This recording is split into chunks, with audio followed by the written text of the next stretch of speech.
Petco Park, a new beginning, let's go. Started back rocking the brown. Ever since we've been knocking them down. Baby said she wanna go to the game. Taught her how to say Padres gang. Started back rocking the brown. Ever since we've been knocking them down. Mitchell and Ness with the old school name. All of the homies holler Padre gang. Yeah, that. Good day, everybody. Welcome to the August 28th Talking Friars pregame show. Padres and the Royals get underway at 11:10 a.m. our time here on the West Coast. Padres coming off, obviously, that 4-3 win last night. Big pitching performance from the bullpen, from Yu Darvish after he struggled in the first inning. Nick Martinez getting, I believe, his sixth save of the year. He's continuing to pitch really, really well out of the Padres bullpen this year. The offense, Will Myers, home runs back-to-back days. That's good. Obviously, both of them are oppo, and when he's hitting home runs oppo, it's pretty clear that he is on. So that's a great sign. And Manny and Drury coming through as well. Got a little bit different looking lineup today. Campusano's in there at catcher. No Ha-Sung Kim. We'll get into that. Get into the pitching matchup. But just waiting a little bit here to get some people in here. I appreciate everyone for tuning in. The Royals enter today 51-77. Padres, they got their 70th win of the season last night, so they are 70-58. Valley Sports San Diego, 97.3 The Fan is where you can watch or listen to this game. Jonathan Heasley, I don't think he was scheduled to start this game, so in my thumbnail for the pregame show, if you don't see someone with long hair and a mustache, I think that was yesterday's starter. So it looks like the Royals switched that around because I made that before the series started. But no, Jonathan Heasley is pitching, I guess, for the Royals today. He has a 5.21 ERA. In his last start, didn't make it through 5 innings. Didn't give up any runs, though, but he did walk 4. So that's how he got his pitch count up there. Previous start before that on August 9th, went 5 in the third innings, 2 runs, 7 hits. So it seems like he's either high on the walks. There's one start this year where he walked 6 guys. He's either high on walks or he's high on hits. There was a start where he went 3 2/3 innings this year against Texas, gave up 9 hits, walked 2. So you would think that today it's either going to be he's not around the strike zone as much as he wants to, or he's in the strike zone and the Padres can capitalize, hopefully, on some pitches inside the strike zone, maybe some pitches left over the middle of the plate, right? So we'll see. And then Manaea for the Padres, I loved what I saw from him last time out against the Nationals. I was pretty up close, like the 12th row behind home plate, and, by the Nationals dugout, but between home plate and the Nationals dugout. And yeah, the velocity is never going to blow you away. That's just not the pitcher who he is. But he, when he's on, he's commanding his pitches, right? Throwing pitches consistently inside the strike zone. And he can get those quick outs, have those quick innings. And that's exactly what happened on Sunday. I know the Nationals lineup, it's not the most talented lineup ever, but it's not like this Royals lineup is the most talented lineup ever either. So if he can stick to like the same game plan as last Sunday, in terms of just attacking the strike zone, getting quick outs. If you're not going to get quick outs because the other team's not swinging, well, take those strikeouts then. Don't try to nibble. Stuff like if he can do that, then I think he's going to set himself up for more success, back-to-back starts after having some not so great starts. 3 runs. Well, he's given up 3 runs in his last 3 starts before his last one. Gave up 8 runs against the Dodgers on August 5th. The strikeouts last Sunday, 4 strikeouts, but so that's not high. He gave up a home run. We know that he's going to give up a home run most of the time. Most outings, he's going to give up at least 1, sometimes 2. But if they're solo home runs and the offense can show up, it's not that big of a deal, especially if Manaea is attacking the strike zone consistently. And he only gives up like 1 run like he did last time out. He did have some really good defense behind him, Kim, Profar, but hey, if you're attacking the strike zone, you're going to pitch to contact and you let your defense help you out. And the Padres' defense is pretty darn good. So that should set him up for some good success. But like last start, no walks for him. That's what I love to see. Again, I've said this probably 5 times already just right now, but attacking the strike zone is what that's when Manaea is best. I do see some of these comments here from Quan here. Think you have to start Myers over Profar. Being Myers is the hot hand. Well, Myers is starting. He is in left field. Profar is starting as well, but he's DHing. I don't remember the last time Profar was DHing. But with Hassan Kim not in the lineup, you have Cronenworth go over to shortstop. You have Drury slide to second. Bell's at first because you need someone to go play left, and they want a Zokar off the bench as a pinch runner, defensive replacement for Grisham. Probably that would be my guess. So yeah, Myers go to left. And so you need a DH. So Profar's DHing. Usually on like those Sunday games, it's not Profar that they'd have DH. Sometimes it's a position player that I know Profar's a position player, but someone that like more fits that DH role. Now, while I'm saying this, or a couple hours after I say this right here, Profar is probably going to go hit a bomb as the DH and fill that DH profile, that description of someone that's, that DH, it's someone who has power. But that's just not really what Profar does. He's not a DH. But this is a weird case where Bell is playing, Drury is playing because they're giving Kim the day off. Now, Kim has, I think, a 5-game hitting streak, so I don't think today would have been the day I would have given Kim a day off, like a full day off. I would have at least DH'd him over Profar, but Bob Melvin knows more than I do. Maybe it's something with Kim's health. I know he did dive into. I know there's a comment here. Brian asked, "Do you like them resting Kim today?" I don't really like them resting Kim, but Bomel training staff, they do know more than we do about like injuries and stuff. I'm not saying Kim is hurt, but yesterday, if you were watching the game, or was it yesterday? I think it was yesterday. Yeah, he did dive head first into first base on that one play, and he was kind of shaking his hand. So maybe his hand is hurting a little bit, or they just want to be safe and give him the day off today and rest up the hand. I forget what hand. I think it's his left because he was diving in, hit the left hand. His arm went back a little bit, and then he was shaking it. I think that play was being reviewed, and so that's why they were focused on Kim, and he was shaking his hand and stuff. He stayed in the game, but maybe that's why. I don't know. That would be my guess. But the Padres today, their lineup: Profar DHing, Soto's in right, Manny's at third, Bell is at first, Brandon Drury's at second, Crony's at shortstop, batting sixth, and then Will going for 3 straight games at the home run. He's in left, batting seventh. Grisham's in center, and then Luis Campusano's catching, batting ninth. Not a surprise that Campy's getting in here. His first major league action since when? Was it that Red Series? I forget what month that was, but it's been months since he's been with the big league club. He was called up Friday because Alfaro hit the injured list. He did not get in Friday, didn't get in Sunday. Rosario got in Friday, but he was just facing Hunter Dozier. They just wanted to get Manny out of there. So he went and played third. We haven't seen him again yet. Maybe we see him later today at some point. Who knows? But it's not a surprise that Campy's catching. Nola has caught 2 days in a row here. Night game yesterday. So day game after the night game.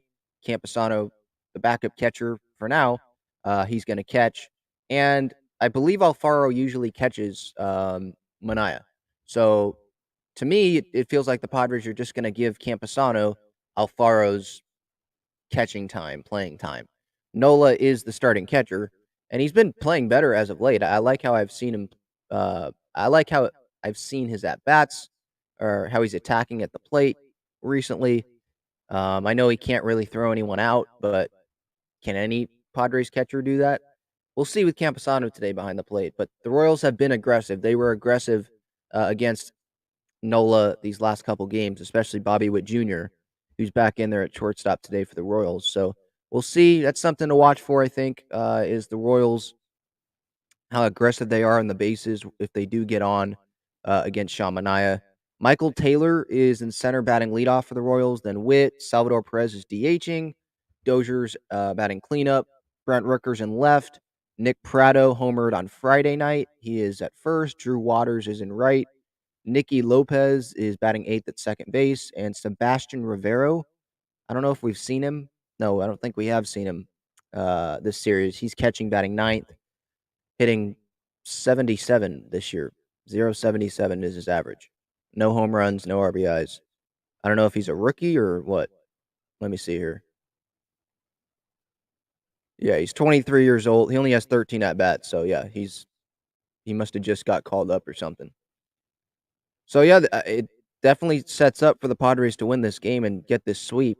If they don't get the sweep, I don't think it's the end of the world. It's hard to sweep teams on the road, but the way they played against the Marlins, Nationals, and Guardians, it's like, yeah, can we please sweep this series? This is a bad team. You know, winning games, sweeping some series against bad teams will help us down the line here because they're not going to be playing bad teams very much at all the rest of this regular season schedule, September, and then into the beginning of October before the postseason. So let's get these wins when you can get them because you still got the Dodgers 9 more times, still got the Mariners, still got the Cardinals. You know, you still have good teams. The Giants aren't easy, right? So there's only a couple more like Diamondbacks games, right?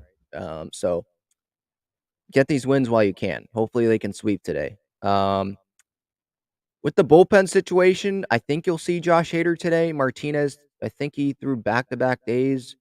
The bullpen chart is out on the Talking Friars Twitter. By the way, today after the game will be the series reaction episode, and I'll be talking also about Peter Seidler's comments. He made some comments to Bob Nightingale about his meeting with Fernando, face-to-face meeting about the PED suspension. That was before Fernando addressed the media this past week. Well, last week technically because today's Sunday. So I'll give you those comments, some of those comments, and talk about that on the episode live here on YouTube after the game. Martinez was not back-to-back days. My bad. 13 pitches yesterday, so he could pitch again today. Suarez was the guy who went back-to-back days. 11 pitches on Friday, 15 pitches yesterday. But everyone else got a day off. Hader has not pitched in a few days. 24th was the last day he threw, and he looked good, much better. That was that game that the Padres were down like 7-0. Garcia's not pitched in a while, so they're set up good, I think, if they have the lead here. Garcia, Hader. I'm not saying Hader will pitch the ninth inning, but I believe Kevin Acee said in his newsletter today that Hader is probably going to pitch today. Expect him to pitch today. So we'll just see. That's something to watch for. What situation does he pitch in? Is it the seventh inning, Padres up by 3, or does it have to be a 4-run lead? Or if they're down 1, do you put him in? Like, we'll see, because they're trying to get him slowly but surely back to that high leverage closer situation. So if you're going to make those steps, you want to get him closer to that high leverage situation. Well, you got to put him in closer games than 7-0, right? So we'll see. Nick Martinez has like a 1.4 ERA or something this year. I put that out on Twitter this morning. As a reliever this year, he's been pitching really, really well. He got that save yesterday. Chris Matt, he could throw today. He had the day off yesterday, so we will see. Get some comments here. Sorry, my contact is just in my eye here. Let's see here. Yeah, Brian here hopes that slide didn't rough him up. Talking about Kim. Yeah, I agree. Man, my contact. Yeah, left hand. I don't think it did, but maybe it was a planned off day. I don't know.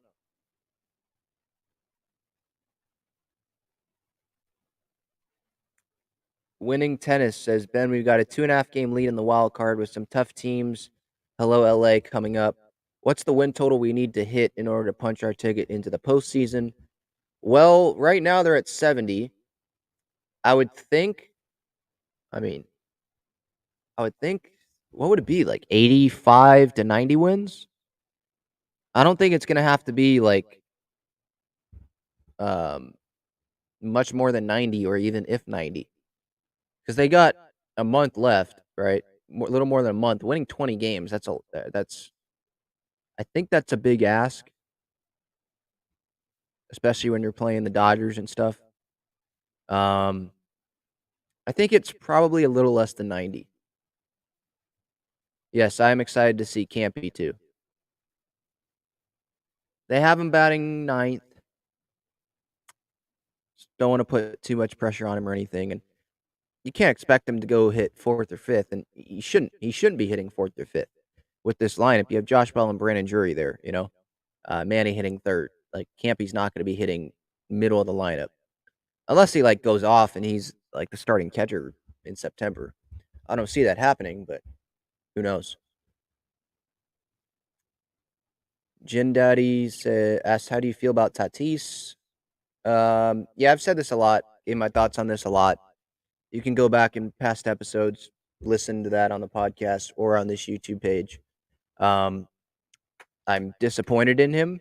Uh, I think we all should be disappointed in him.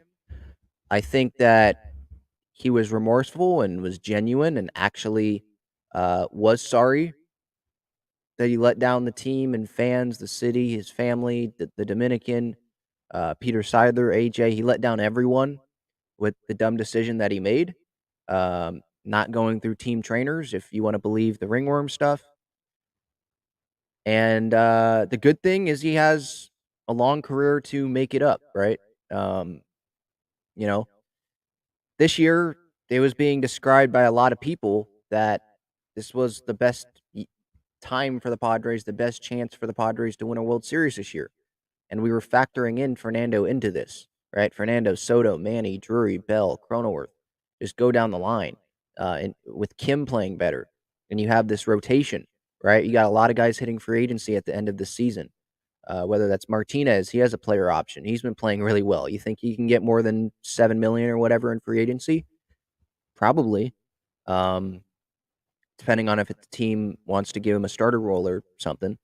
Uh, he could be a free agent. Clevenger, Manaea. But all of these guys are here this year.